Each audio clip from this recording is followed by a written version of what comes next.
What's going on, Niner fam? It is Peter Lucas. This is the Niner Fanatic Podcast. Happy Thanksgiving to you and yours.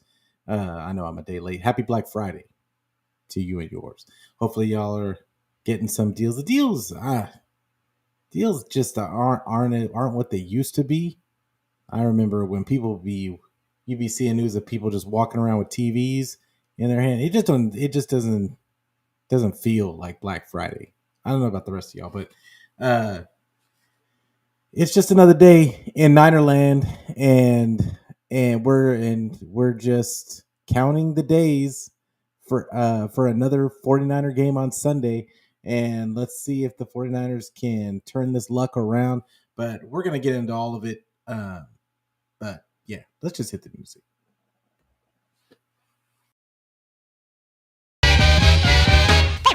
Ladies and gentlemen, I like to know. are you ready for start time?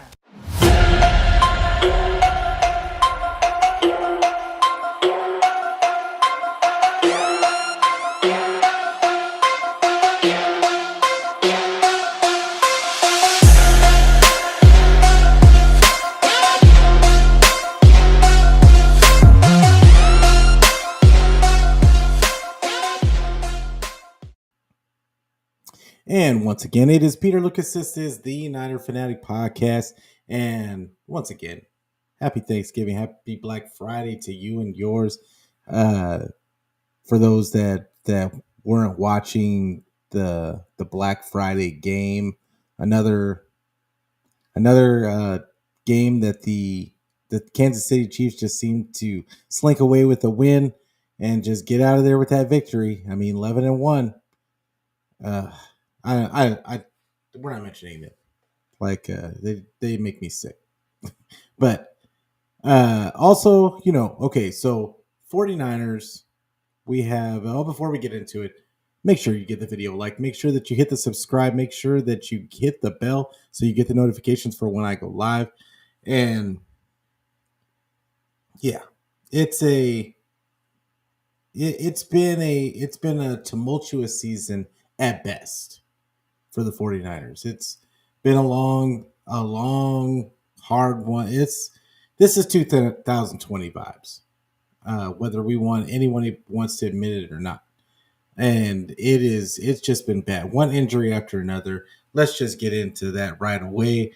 The 49ers ruled out Nick Bosa. They ruled out Trent Williams. They ruled out Drake Greenlaw. They ruled out Demo Lenore. They ruled out Aaron Banks. They ruled out Jordan Elliott. And that goes on top of all the other people that were already ruled out because they're on IR or whatever for the season. It's just silly at this point. 49ers are back to the point to where, does anybody remember when the 49ers just could not keep anyone healthy? And this was like 2020, 2021, I want to say. The main thing about the 49ers was that they just could not keep anybody healthy. The difference between then and now was, back then, the 49ers were known as a physical football team, and people were wondering, did they play so physical that that's the reason why they have so many injuries? And now they're a finesse football team. They're nowhere near a physical football team. And they're still just these random little knick-knack. They seem like knick-knack injuries, and then they turn into something way more. Christian McCaffrey seemed like he was going to start the season fine. Nope. He comes back. He doesn't come back until well into the season. Then when he comes back, he's not the same player. He has lost a step. Not only has he lost a step, but you had Jordan Mason who has over 700 yards, rushing yards for the season, can't get a carry now. And I don't care what anybody says about, and I don't care what Christian McCaffrey says about it. I'll be honest. He got on camera and said something like, they asked him the question about the narrative that he keeps himself in games and he doesn't listen to coaches, that kind of stuff. And he had the nerve to say, "Oh well, I don't tell the coaches. Like I don't I don't put myself in the game. And which whatever. I do believe the coaches have to get involved and just get him off the field, run more of at least a two back set. He obviously does not have the juice. And this is something that has bothered I think a lot of the fan base for much of this year, but in years past as well. Kyle has his guys, and when he has his guys, he just runs them into the ground to the point to where, until their legs are hanging off, even though he's got healthy guys backing him up, everything hinges on this guy being in the game. Well, newsflash, the 49ers still losing games. They got beat down last week by the Packers. There is no plus. There is no plus to keeping CMC in the game, and you're not even running the ball a lot anyway. Even when it was a one-score game, the game before this, when it was a one-score game for most of the game, they left. He only ran the ball 15 times. And people, once again, are going to make the excuse of the look of the defense. Okay, well, then that is up to you to make them change that look. But you couldn't make them change the look. I just don't understand how you can't take advantage of people just playing close to the line of scrimmage. A lot of it is probably because you just don't have a lot of speed. I don't think that your the way that you run your offense is predicated for to take advantage of speed, and that's my opinion. I just think that, and we saw it last night, and people aren't putting two and two together. But all of the Shanahan offenses are struggling, all of them across the league. And at what point can we finally say that, maybe people have figured out the Shanahan offense, at least the passing game. Because it's kind of weird to me that we're not doing well in the drop back passing game, and as far as, because this is what's going to fool people. What's going to fool people into what do you mean they're not doing good in the passing game? They're fourth in the league in passing yards. They're seventh in rushing yards for the season. They're fourth in total yards per game. Well, situational football. We call the wrong play at the wrong time. Penalties are just pathetic. And I wish they had a stat here for penalties for the season. I'm wondering, do they? I don't think they do.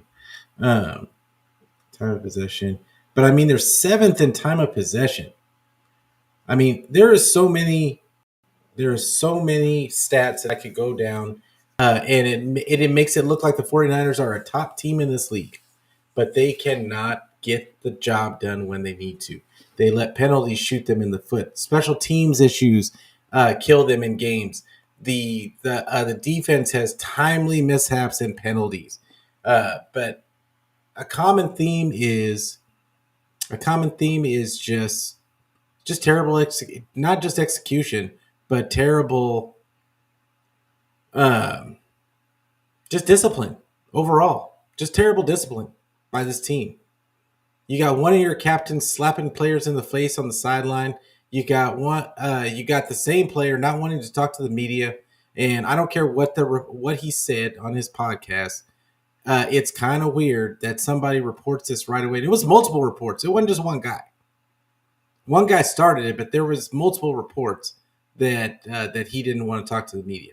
And then he's not gonna talk about it until later down the road. And then when they ask him in the what was that?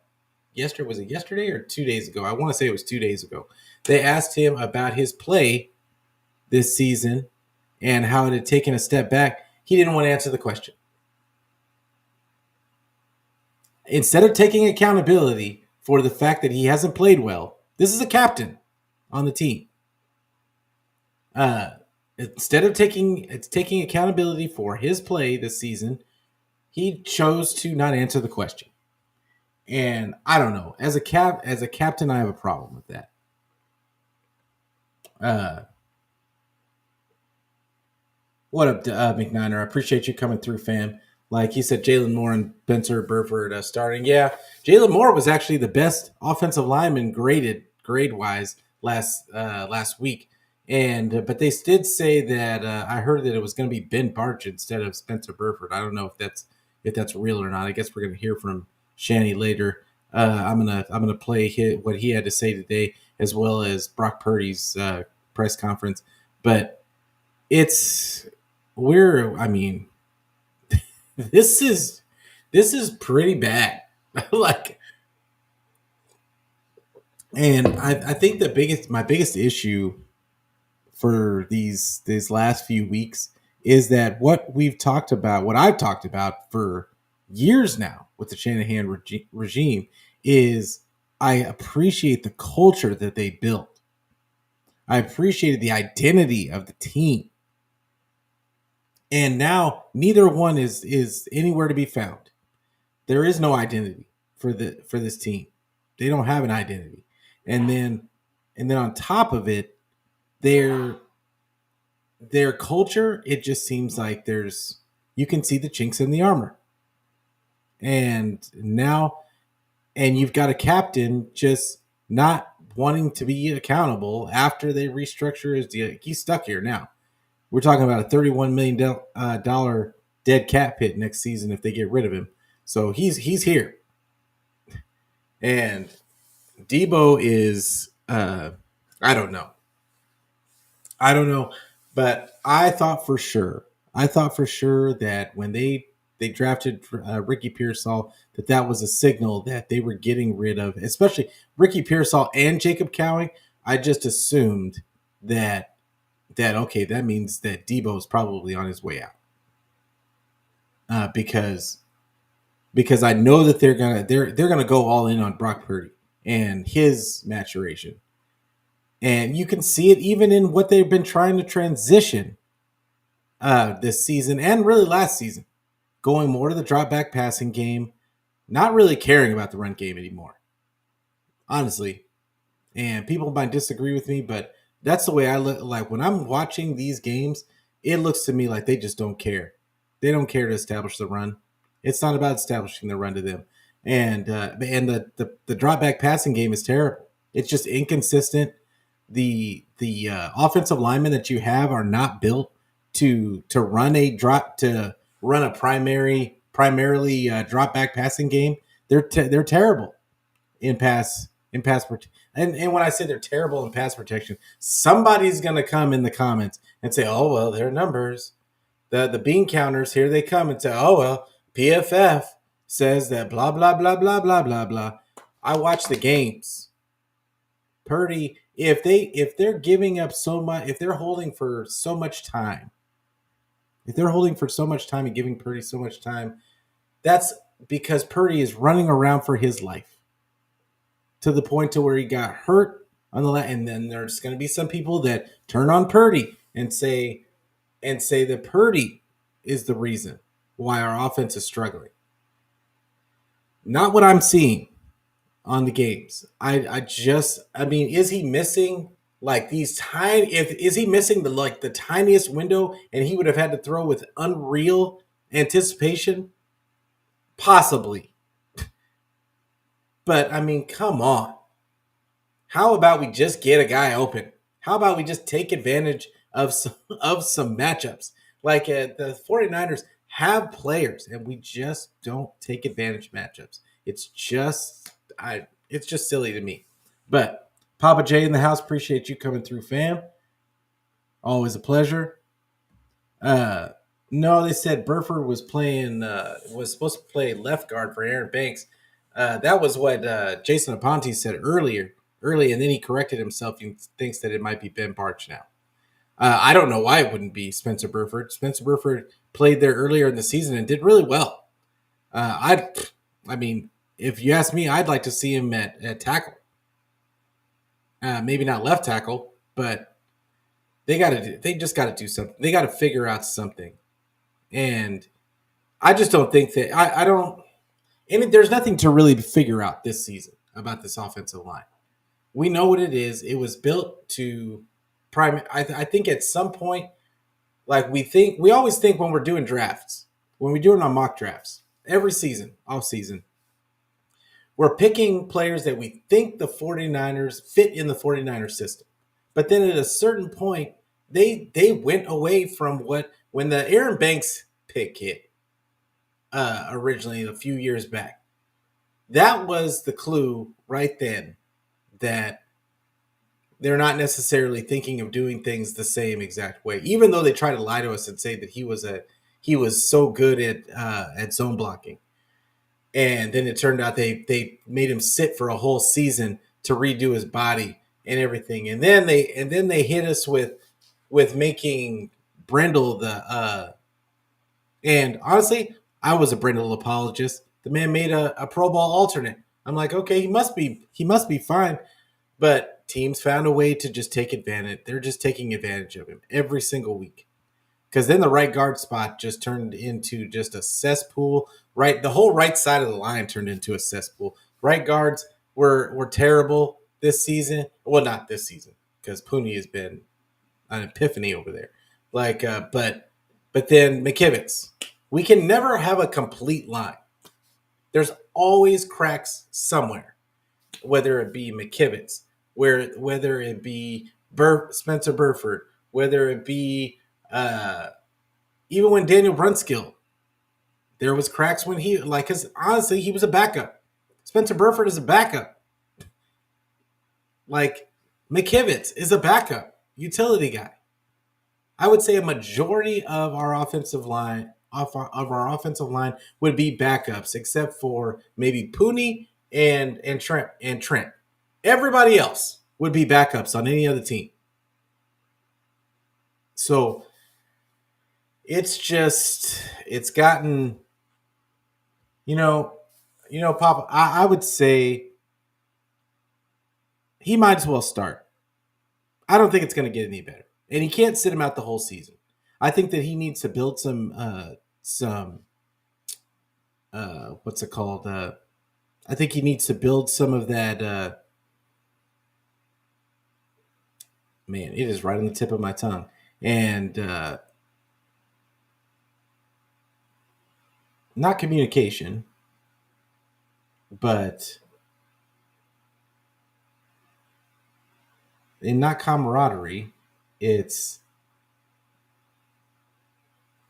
man, I'm at a loss. Like, but he just needs to spend some time with Ricky Pearsall, Jacob Cowan, these young receivers, and anybody that is not named, he needs to be on the field with some of these younger guys that are going to be the future of this team. I'm sorry, I just don't see how Debo is going to get better.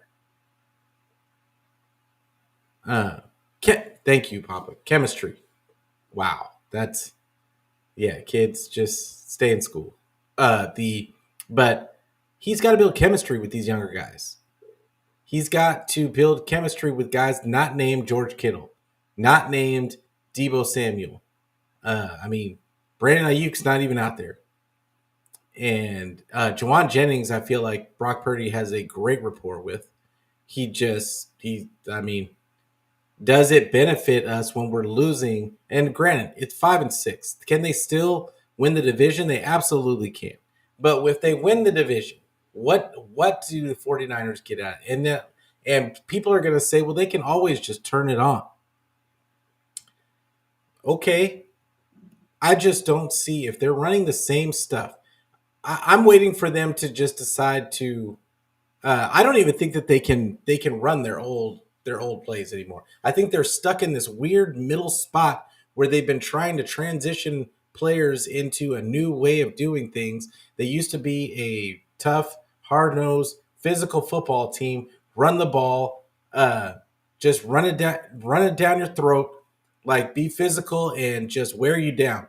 to now they are a finesse team, but they don't have the players. They don't have enough players to really run that system. So they're in this weird middle space, and like to where they can't really do this and they can't really do that, and because they don't really have the right players to run either way, like there's a whole bunch of mistakes, terrible execution. They don't have the speed on the field all the time because they're still trying to run those plays that would benefit a finesse system with the players like Debo and Jawan Jennings that don't really have speed. They're just more physical type players. And it looks terrible. It's getting them empty calorie yards and not score no scoring to speak of and no scoring to really um they're not winning games because of it, because they can't make plays when they need to make when they need to play. The play's not going to be there for them because it's too easy to cover what they're doing. They don't have any burners out there. Debo's not a good receiver. I mean, not a good route runner at the very least. He just hasn't been good all season. I'll be honest. He's made a play here and there, but for the most part, he has just been not good. And and the fact that he's a captain and that he justifies his captainship by by his excuse for it is, well, the players voted me in, so that means I deserve to be a captain. Okay, nothing about his play. He's not saying nothing about his play, and he doesn't want to talk about his play. But I'm gonna get off of Debo. I'm going to get off of Debo. But yeah, I would like to see them get build more around the youngsters and just see what they are going to do with this team next season. Because the older players they cannot run a finesse system. They can't be a finesse team. That's not what the way they're built. They're built to overpower you. And that's not the type of scheme that they're running right now. They're running a drop back pass game almost.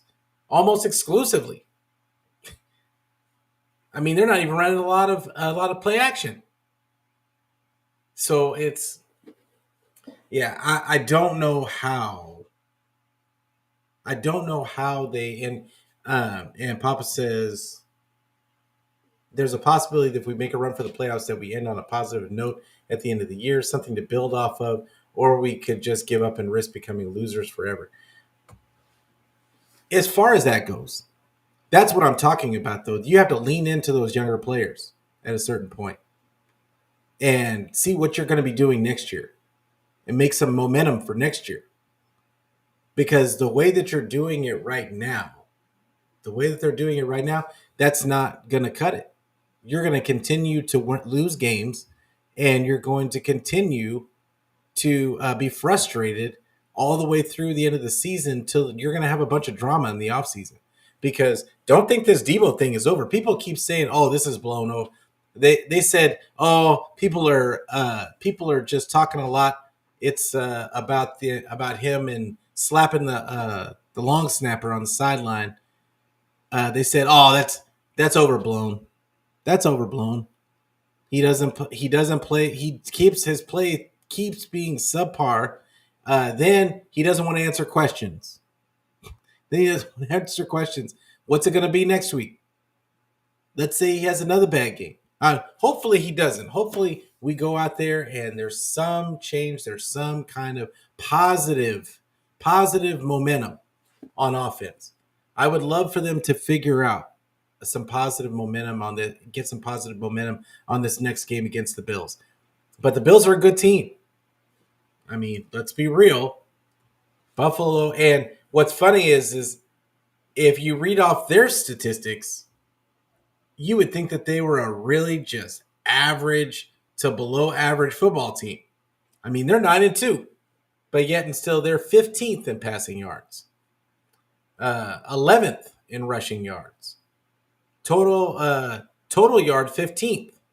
I mean, that's the epitome of middle of the road.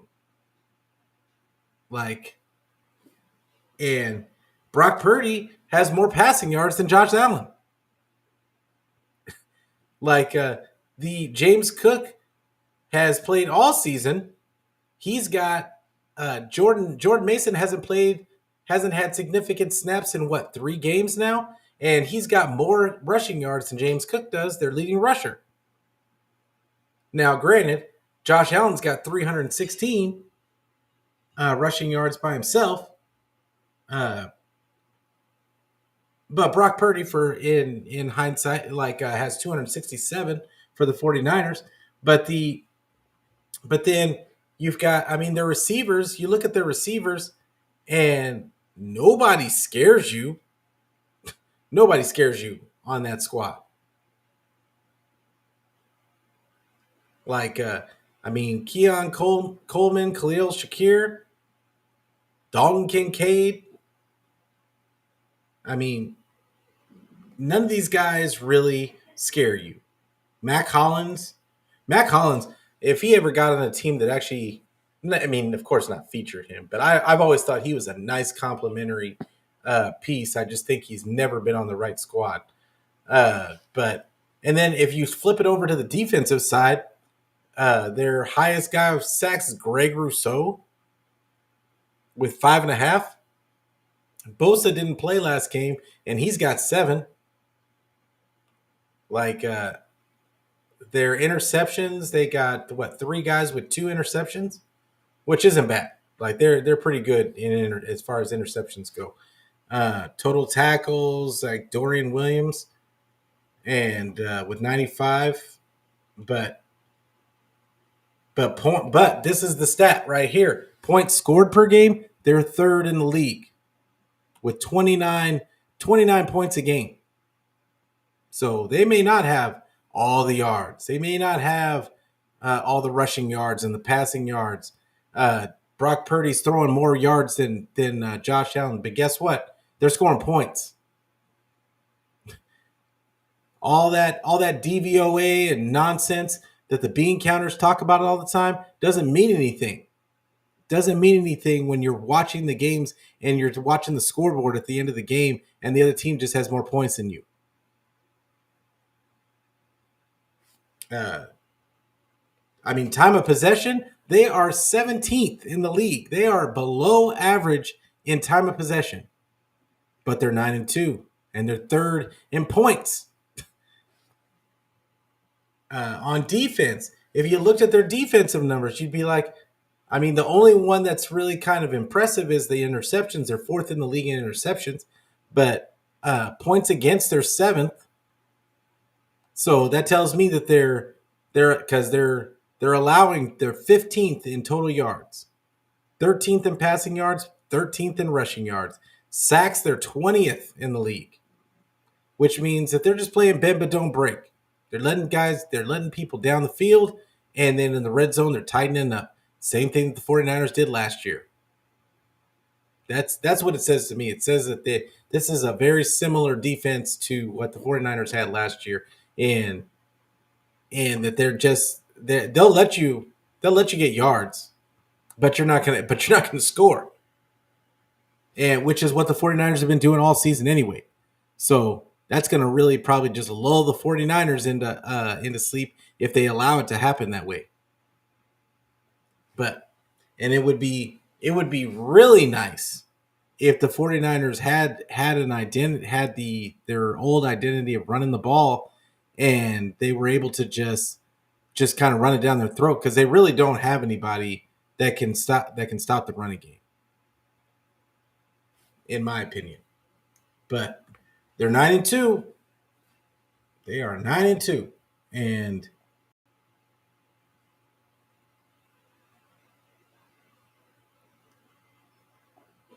oh, white boy Rick in the house. Appreciate you, fam, for coming through. Should I break up with my girl the day before Christmas? I'm not going to go into that story, but but I feel your pain. I will say that I feel your pain. I was a young man once as well. Uh,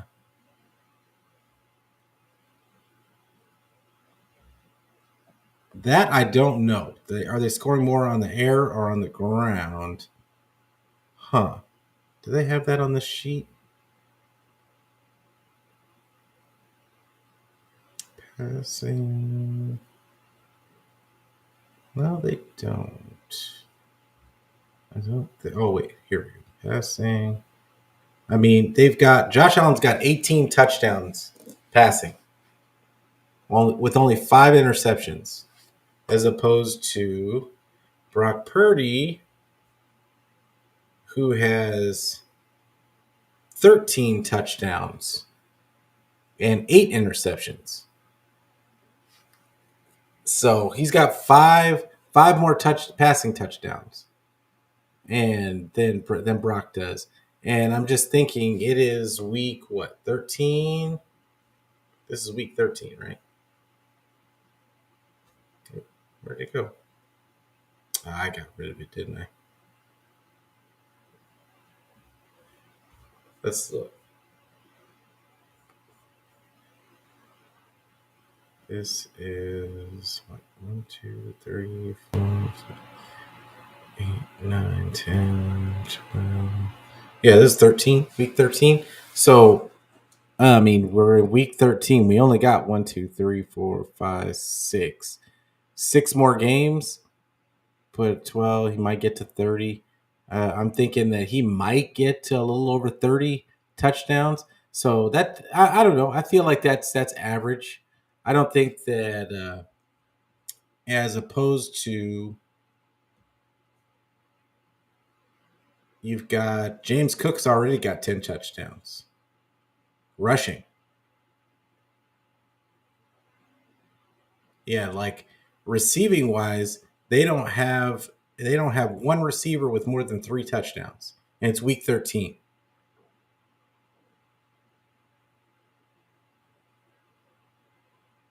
Hmm, that's wild. So they spread it around a lot because you got like 2 people with 3 touchdowns. You got 1, 2, 3 people with 2 touchdowns. But yeah, no, they're most of their, I would say, they've got 10, 15. They got 18 touchdowns rushing. 18 touchdowns rushing and 18 touchdowns. So it's really down the middle. That's wild. And Josh Allen's got 5 fumbles. Wow, that's a lot. But I think that this game really comes down to, I mean, it's Josh Allen. It's supposed to be, the elements are supposed to be a factor. It's supposed to be snowing, from what I heard. We don't know how Purdy's going to look in the snow. The last time we saw him in the snow, it didn't look good, though. And it's gonna be, I mean, but we've seen Josh Allen in the snow, and he throws like it's no, like he's just in regular weather. It's not even fair. Like Josh Allen is just a freak of nature, and that's why teams feel they need those freak of nature type quarterbacks. And Josh Allen is, I really feel like Josh Allen is underrated. Even though he's considered what, the second, maybe third best quarterback in the league. And I feel that way because people consistently talk about his turnovers and like that kind of stuff. But the man is forced to put everything on his back at all times. They very rarely commit to the run game, and which I don't understand. They've always had pretty decent running backs in Buffalo. Maybe their offensive line isn't built for to run the ball like that, but you got to figure it out. You've got to take some of the pressure off of Josh Allen. He cannot be. I feel like that's the reason why this team has struggled to win. I mean, it's telling in the time of possession game. You're scoring points, but you're 17th in time of possession. Why? How? Why can you just not run the ball? Like it's.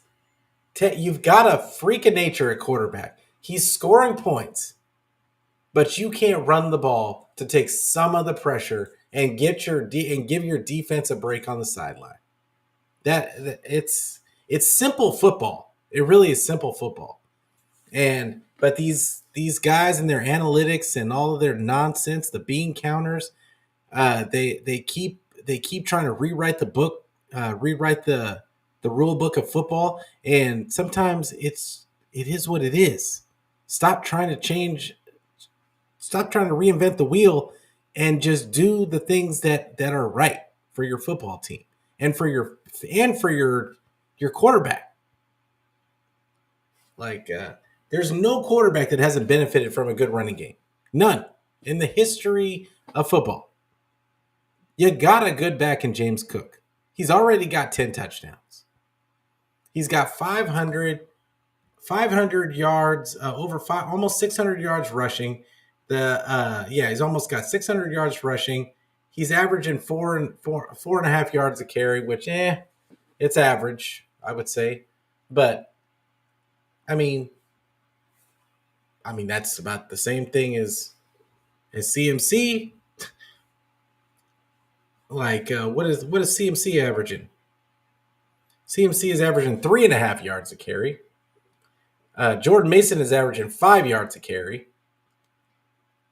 This is what makes no sense about the 49er running game is that people can sit there and say that they stack boxes. Oh, it's the look, the reason why they're not running the ball.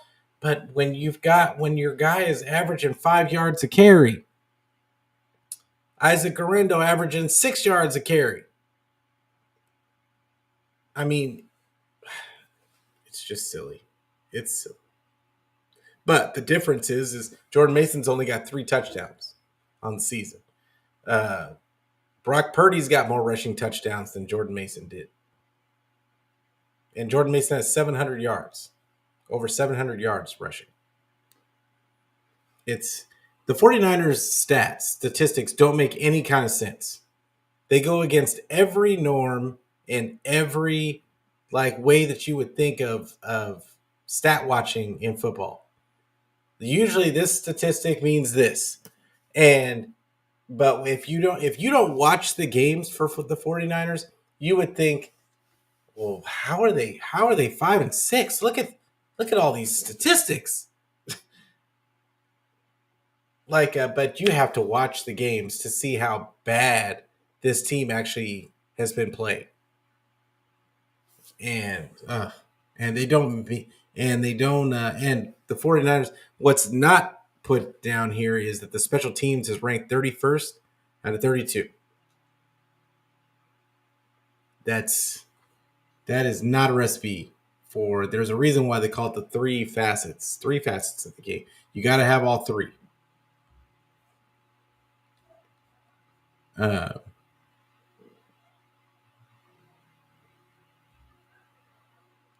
He says, so if we keep running the ball and try to keep time of possession, we could actually have a chance. What am I talking about? Kyle's not going to run the ball. Even when he runs the ball, the 49ers are 7th in the league in time of possession. 7th in the league. I mean, they're keeping the ball. They're keeping they're winning the time of possession battle. They just, when it's time to score points, they just can't score points.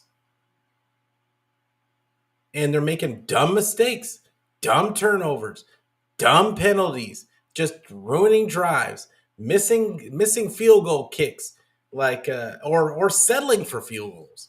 It's just ugh. It's ugh. And yeah, exactly. Well, it says no wonder they have a great record. Their offense very well balanced between rushing and passing, and it shows with the touchdown stats. It's not so much that they're balanced, in my opinion, other than they have Josh Allen to make it go. Because if you look at the pieces that they have, there's nothing that really reaches out and grabs you and says, "Oh, this right here, this guy, man, this guy for Josh Allen." Like, no, it's literally Josh Allen making everything go for all of these guys, and even their running game, they don't get a really any real high like average per carry. They're just he is getting touchdowns. When they get close to the end zone, they're not. When they get to the red zone, they're scoring. That's really the difference. And I feel like their defense is holding their teams from scoring. But this was what we were talking about last year. If we had last year's defense, uh, last year we had a defense that wasn't allowing a whole bunch of points, but at the they weren't struggling to score. But what was happening is towards the end of the year and into the playoffs was all of a sudden that offense could not carry that same clip. They couldn't carry the same clip, and it got worse and worse, and to the point to where we never recovered since probably week 14, 15 last year. And we haven't seen that team that was scoring all the points. We haven't seen them since last year, like in the regular season. So yeah, it's a little ridiculous. I mean, it's weird that we haven't had at least one game where we just go off with all these weapons, because even bad teams have a game where they just go off randomly. And we can't get the 49ers just can't get any love at all. They can't get anything together. Oh, throwback in the house. Appreciate you coming through, fam. Always a pleasure. Thank you for coming through. Um,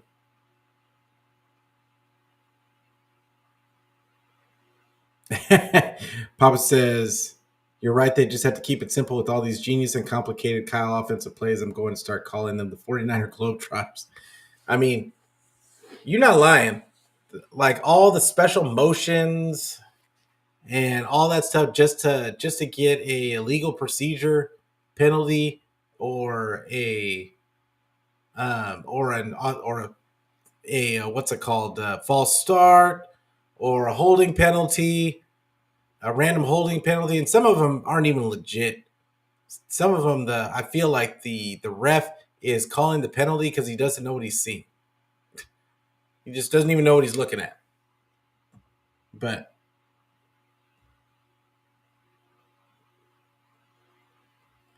and do you think that if Sorensen had last year's defense, he would have done better than Wilkes?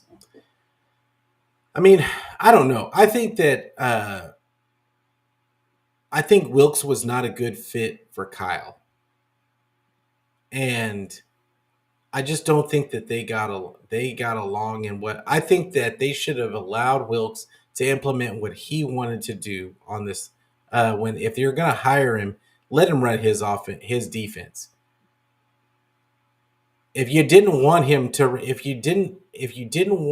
run his defense, then you shouldn't have picked him in the first place.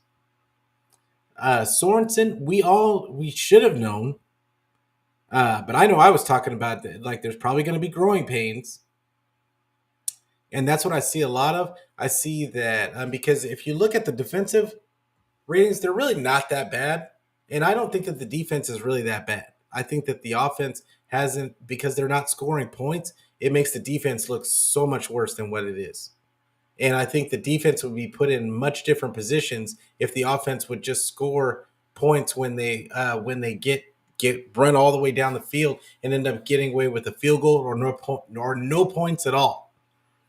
But I think that when you constantly put the defense in bad positions, they're going to give up points. And I think that's what's going on. Our special teams is ridiculously bad. Wilkes did not have to deal with a special teams this bad. And his defense wasn't getting put in these type of bad situations. And I think that does make a difference. Because what I will say this year about they are holding quarterbacks, good quarterbacks, to really minuscule passing numbers. And that's why I don't expect Josh Allen to get a ton of passing yards, but I think they're going to kill us on the ground. I think they're going to kill us on the ground. The 49ers are going to have to do what they've been doing, which is take up a majority of the time of possession, try to keep him off the field, and keep your defense fresh. Because and the special teams cannot put the defense in bad positions. It's just basic football. It's basic football. But the offense has got to score point. If they get down into the red zone, they got to score. And they're going to have to score multiple touchdowns. There can't be, because this Buffalo team is scoring points. So you're going to have to score points. This isn't going to be one of those games where it's going to be a defensive juggernaut like type of game. Like I don't see that. Like what I see is Buffalo is going to do what they've been doing all season, which is score points. It's going to be up to the 49ers offense to keep pace and give the defense enough chance to where they can give the defense enough chance to stay fresh on the sideline, to maybe they can make a few stops. They can get a few stops and get them just enough chances. Give this offense enough chances to get the job done. But yeah, it's going to be rough. It's going to be a rough game, especially without the guys I just mentioned. Like if you weren't here earlier, the 49ers are going to be missing Nick Bosa, Trent Williams, Dre Greenlaw, Diamador Lenore, Aaron Banks, and Jordan Elliott. And that's a lot of guys. Yes, Brock Purdy's probably going to play. But that's a lot of guys. And I'm glad that they don't have a juggernaut of a defensive line. I don't think that they have a great pass rush, but our offensive line has made not so great team defenses look outstanding. So, but let's hear from Kyle. Let's just go ahead and hear from Kyle and Brock, so we can get an idea of what kind of lies Kyle's telling us today.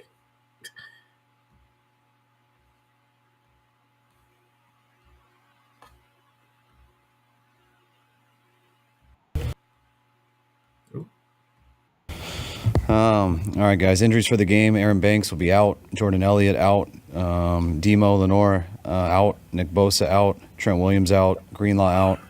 Flanagan Fowles questionable. Chris Conley questionable. Kevin Givens questionable. Renardo Green questionable. Brock Purdy questionable. Go ahead. It's not funny. There, the last two practices. It was good. Yeah, it's great to get him back out there. I was able to go fully today, so that was a good day. Full practice. Yeah. That would suggest that if he's full, he's playing on Sunday. It would suggest that. Is that what you're saying? He will play on Sunday? Yes. I mean, lots of things can happen between now and then, but right now he's playing, so he's doing good. Had a good day. What's Charvarius Ward's situation? Do you expect him to step in and start or play? Or Yeah, we expect him to play. He had a good week of practice, so it's looking like he's trending towards playing, and excited to get him back out there with us.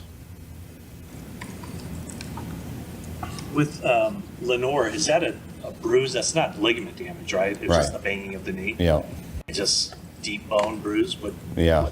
Yeah, it's kind of like a quad contusion, but it's right on the bone, so it's, in that same area, kind of acts like one, but tried to go all week and just couldn't get it to go. how do you fill in for Banks? What's the plan? We'll see on Sunday, but one of our guys will be up playing that spot. What are your memories of your 2020 game against the Bills? Oh, that was a terrible game. Not loving the situation we're in. We were living in Arizona, living in a hotel. It's it wasn't a fun time in any of our lives there. We were in a hotel, but we weren't allowed to go outside of our room, see people or anything like that. So we got to meet at practice and meet at the stadium on game day. But that wasn't a very fun game. Josh had a hell of a game. They played some good defense, and it was a tough loss. You get involved at all in like just the with the weather situation potentially? How much do you pay attention to that in the days leading up to it, and then how much do you communicate with Jay about just what you guys need for the sideline? Not much. I mean, Jaber's going to get as much stuff as he can. I mean, you're going to have the heated benches, and guys have the coats for when they come off. Guys usually do a pretty good job staying warm in between series, and when you get out playing, it's. I wish I could go out there and run around a little bit instead of just standing, freezing. But no, guys got experience doing it. It was cold in Green Bay. I'm sure it'll be colder here, but it's part of the deal. We pay attention to it, not necessarily how cold always, but mainly the wind, snow and stuff like that. And I know how it is there right now. I'm sure it's going to be like that the next couple of days. But we kick off at 8 on Sunday, so a lot can change. I know in Buffalo sometimes it can snow 3 feet in one spot and not snow 20 minutes away. So you really got to be ready for anything and deal with whatever it is at 8. The wind. Is there any thought about with Brock that he needs all that strength in his shoulder to be able to throw in that wind, and does that give you any apprehension at all? Well, I mean, I think everybody struggles to throw in that wind, even when you're healthy. So it depends on how much, how fast that wind's going. And I think that's kind of irrelevant for anybody. But Brock wouldn't be playing if he wasn't 100% at it. So, I think the fact that he's going to be playing means he's healthy. Fred, said he has a fracture in his ankle. He's been playing with it like 2 months. I mean, is there any concern of like you might have to shut him down at some point? Looking at the numbers, I'm sure it has affected his play in some way. I guess is there concern it could get worse, or he just won't be able to play with it at some point? No, I mean that's why we took him out the injury report a couple of months ago or whatever. He hasn't needed to get rehab for it. Nothing's been changed for anything in practice. Lots of guys are banged up right now, but he wouldn't be playing if it could get worse.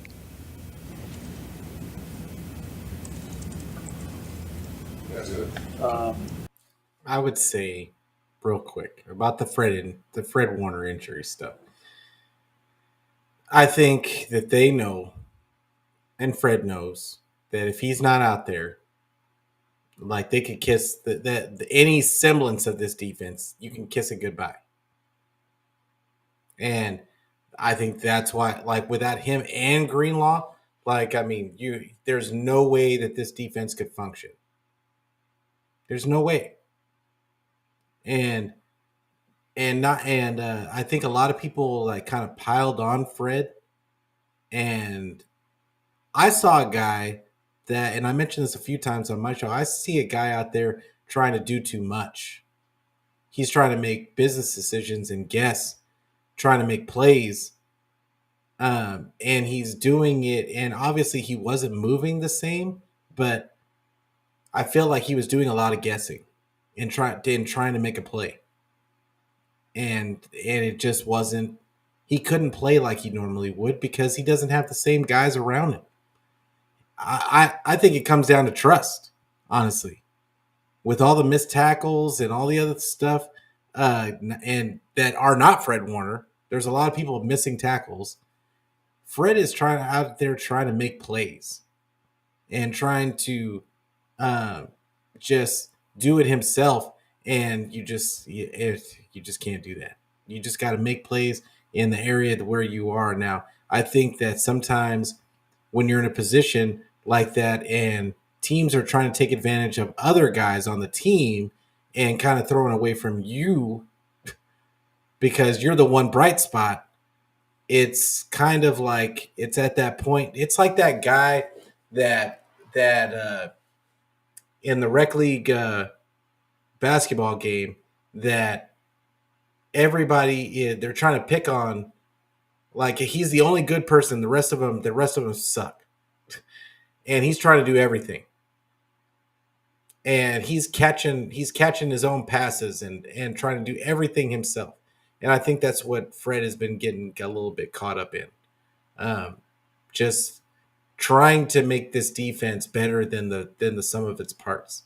And sometimes you just do too much. And I think that's what he's doing right now. I think he's pushing too hard.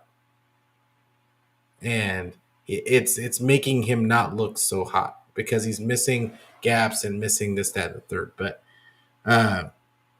yeah, I feel bad for Fred because I think he doesn't really have a choice. He can't stay out. He can't stay out. If he's out, then you can forget about this defense.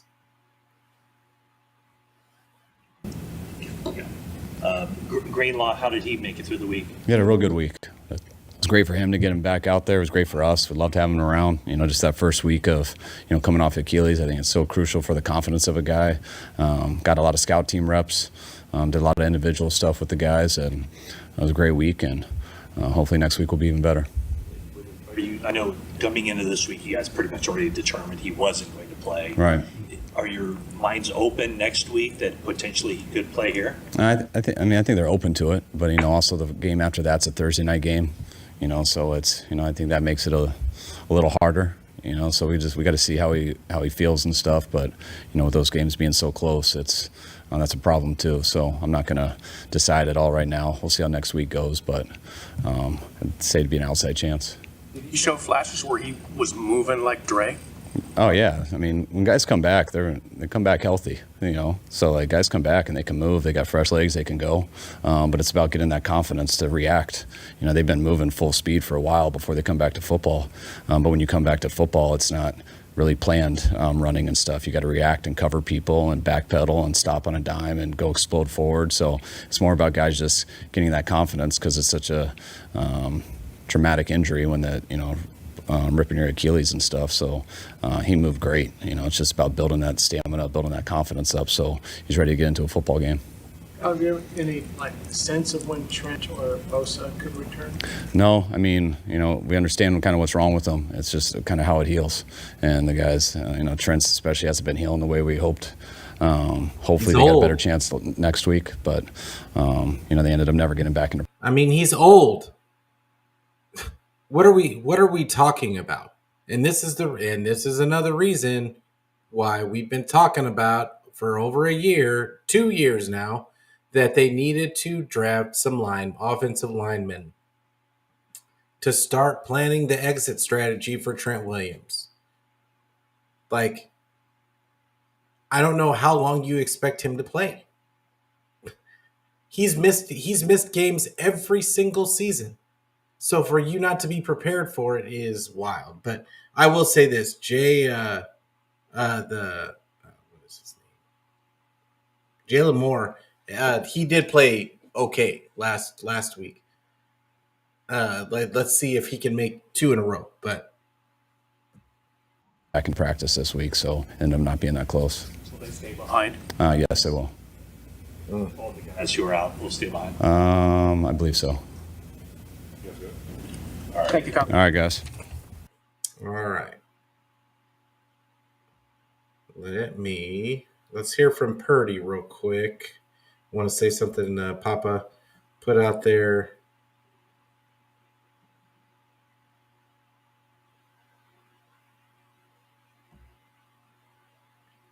They say as a head coach, it takes about 4 to 5 years to build a championship team. Do you think the same expectations should be held for DC and OC? Maybe be given 2 or 3 years to build. This is the thing because there's a ton of injuries on the defense. He's a brand new coordinator. And this isn't to compare him to Wilkes is ridiculous. Wilkes has been a defensive coordinator for years. He's supposed to be better. Sorensen, this is his first go at it. And for anybody that thought that they were just going to be able to keep promoting guys and it was just going to look the same every time, that's just not the way it works. Sometimes it just doesn't work. So let's say that it's Sorensen's fault. And he's just not that good. It's possible. It could be that he's just not as good. But people, I saw the bean counters on social media, talking about leaving guys open and guess what? D'Amico used to leave guys open all the time. He used to leave guys wide open all the time. All the time. The other team just wouldn't be able to find him because of the way D'Amico did his rolled his coverages and like that kind of stuff. But that's something that, I mean, obviously Nick Sorensen hasn't developed. I think that the other guy, like that's helping him, is I think he's almost hindering. And yeah, it's just a bad situation all around. You can't really tell. You just can't really tell what the problem is because everybody is missing tackles. Everybody is hurt. You've got like Nick Bosa's not out there. Fred Warner probably shouldn't be out there. Dre Greenlaw's not out there. Huff's not out there. Like you got all these guys. Travarius Ward hasn't been out there. Like you got all these guys that are hurt, and people are expecting the same result. Like it's no big deal. I just think that it's really hard to call whether Sorensen is this, that, or whatever. Now, Wilkes did not have to deal with that last year. For the most part, the team stayed healthy. I mean, I think he missed Greenlaw for a couple of games, and he might have missed. Yeah, it wasn't much. And like I don't know if he missed Bosa at all. I think Bosa played the whole season, and yeah, but it's there weren't a lot of injuries, so it's not a fair comparison. And then you talk about the experience level on top of it. It's just not a fair comparison, I don't think. And I think it's incomplete, in which I think is going to make people more mad than anything, is that you can't really blame him. If you're trying to blame him, it looks really bad on you because you're not giving the guy even a chance to breathe. You're just expecting what you expect because that's what the 49ers have been. But I mean, if they're expecting what you expect, then why aren't you all over Kyle for not getting the same results that he has the last couple of years? So I just think it can look either way. Yeah, that's what it sounded like to me. He's like, "Oh, yeah, 20 minutes over here, it's not snowing." I was like, I mean, Kyle has this way of making meaningless comments and just making it seem like, oh, it's just football. I have no plan whatsoever. I'm not going to tell you anything about what we're going to do. I'm not going to tell you anything about anybody that's going to play. We're going to list Purdy questionable, but I'm just going to tell you that he's going to play. So they just say he's going to play. I mean, the playing the games with the injury report is just kind of played out, in my opinion. Staley. Yeah, I think Staley is a hindrance because he doesn't run the same. He hasn't been used to running the same scheme as Kyle either. But I think Kyle thinks that he can just bring some of his concepts in, but you're not running with the same personnel when you're doing it. So it's not the same. And I think it's just not working out. I would be shocked if he's back next season. But I think there's going to be wholesale changes. But I want to hear from Purdy before we get out of here. Let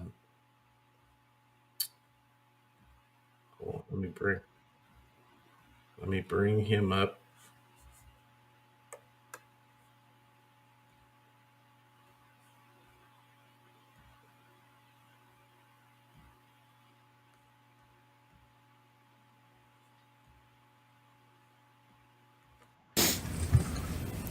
Well, can you kind of take us through what happened against Seattle and just what's been going on with the shoulder? It was just throughout the game and all that kind of stuff. I'm not really sure when or what, but with where I'm at now, I feel good. So going into this game, I'm excited to be able to play. So When did you turn the corner? You thought we were out there earlier in the week. It looks like you weren't doing much, and all of a sudden today you were. Was it yesterday or what? I mean, yeah, just throughout the week and stuff, the different things that we did in terms of like a throwing program, I started feeling good. What was that? Our Thanksgiving yesterday. So, like that's when I practiced and felt good about it. So, and then today I felt really good at practice too. So. Was there, Kyle said you had to go back for a second MRI. I was like, did we miss something? I mean, last week, are you having some natural concern of like, is this serious? What's going on here? Yeah, I mean, anytime you go through an injury and stuff like that, you want to know what's going on with your body and what, how long something could be, or if something's serious or not, if you're healthy or not. So all those things definitely ran through my mind, but glad everything was clean within the MRI and knowing that we had a plan to get ready for this week, and I'm ready to go now. So Yesterday practice, were you able to make all the throws? yeah, yep. That's got to be a relief. I mean, the weather conditions, wind that you might have to deal with in Buffalo, just how important is it for you to have full arm strength ready to go? Oh, for sure. If I'm out there playing, which is the plan, then I'll be able to make every throw that we have drawn up. So I wouldn't go out there playing, not 100%. Like I want to go out there feeling really good and have the confidence to make every throw. So that's the plan. I think you played, 45, 48 games in college. I don't know if you ever missed a game. And then here you played, including playoffs, I think 37 in a row. What was it like to not be preparing to play for a week? Yeah, it was, it was tough. Going into the week, I had the mindset of, all right, I'm going to see how I feel and I want to play. And then obviously I wasn't able to and wasn't ready. So for me, mentally, it was like, all right, this is different. It's new because I've always been able to find a way come game time to be ready to play for my guys, both in college and the NFL. So last week was definitely new, going into it knowing that I can't play and then obviously supporting Brandon and getting him ready and stuff. It was all new. So, but I'm glad we're moved on, we're healthy and ready for this one. When was the last time that you were not able to start a football game? Yeah. Maybe my junior year of high school, the first 3 games due to mono. So I think that was the first time. Last year against the Rams, we just sat me or whatever. Like to stay healthy going into the playoffs. But the last time I missed because of, I couldn't go, was high school. So. Did you have an opportunity to kind of just take a step back and take a view of just how the season has gone? Because, once the season starts, you're just grinding, getting ready for the next opponent. Did you afford yourself that opportunity at all to just kind of see where things can go here for the final 6 games? Yeah. Last week, just, sitting on the sideline against Green Bay and stuff with, towards the end of the game, it was like, all right, this is where we're at and, what it's going to take moving forward and how we have to look at it, one day at a time. So for me, it was good reflection, just how hard the NFL is. A lot of games have come down to the last couple of possessions, fourth quarter, and, it can either go one way or another. And so we've experienced both this year, and you can't take anything for granted. So started thinking about those kinds of things and more than anything, it's like you can't look too far ahead in the future still. We have, 6 games to play and all of our wants and desires and opportunity lies right in front of us, and so it's up to us. So it's really just what I was reflecting on and where I was trying to get my mind at. So you dove for the touchdown against the Seahawks. I think your dad has said in the past that that's sort of your calling card, something that you've done your whole life. Do you have to sort of rethink that moving forward, those types of plays? No. I mean, obviously I want to be smart and, when you're diving at the pylon, be smart with the ball and not have it get hit out and be a touchback or a turnover or anything like that.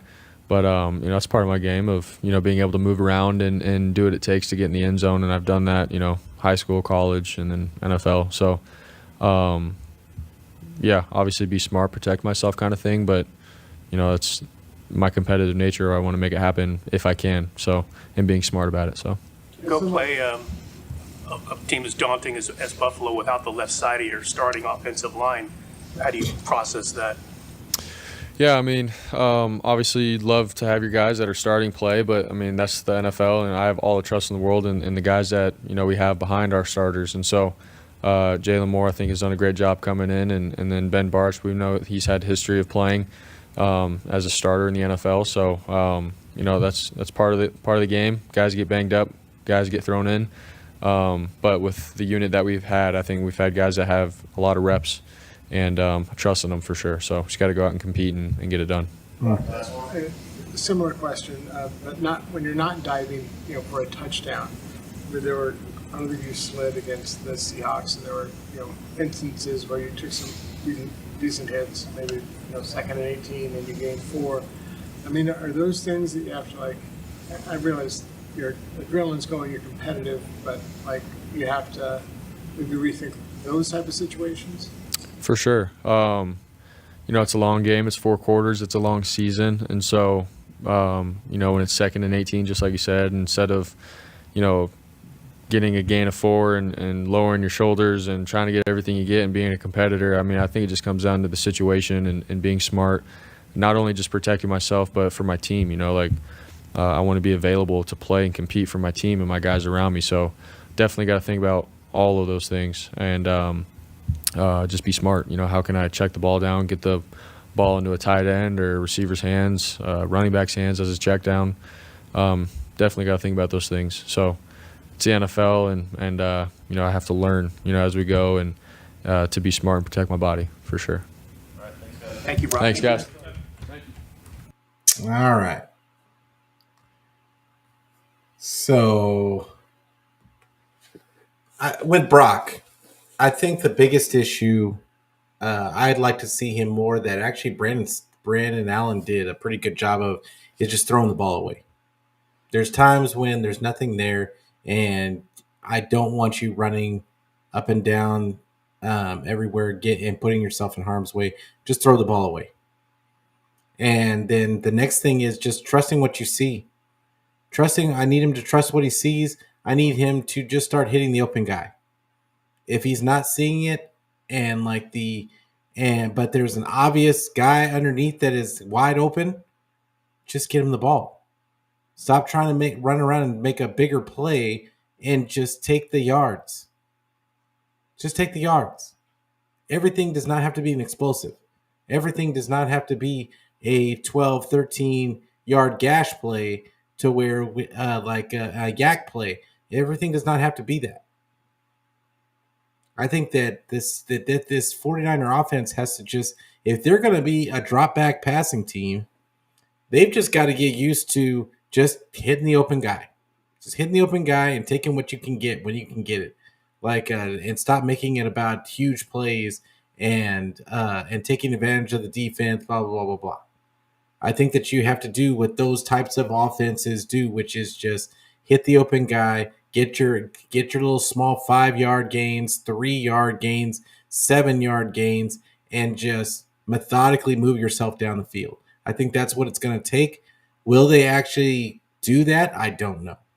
I guess we'll look at it this next game and see if we see more progress towards that direction. And but yeah, it is what it is. Absolutely. Kenny Rogers it. But hey, I appreciate everybody coming through. I hope everybody had a really good Thanksgiving and hope that's the start of a really nice holiday for everyone. We need this game. 49ers need this game. But the Niner Fanatic Podcast is on YouTube. We are on Twitter. We are on Facebook. We are on Twitch. And anywhere where you can get your audio podcasts. So there is no excuse. I don't care where you get it. Just get it. And tell a friend to tell a friend. So that we can just keep this thing going. Get some people in the community. And so that Papa J is not there by himself putting comments all But hey, I appreciate everybody coming out and watching the show. I will see you guys right after the game on Sunday, and yeah, I'll be doing my instant reaction show for there, and then I'll be with Beto and Brandon on Tuesday, Niner Boys podcast. Make sure that you check for that, and yeah, Niners, Bills. What's it going to be? Are the 49ers going to make a move toward make a they're 6.5 point underdogs. Are they going to beat the? Are they going to beat that spread and just we need them to win money line, like for real. And but anyway, you guys have a great weekend. I'm gonna get out of here. I'm gonna go eat some leftovers and get ready for my kids' soccer games and work tomorrow. So you guys have a good night. I will see y'all later. As always, go Niners.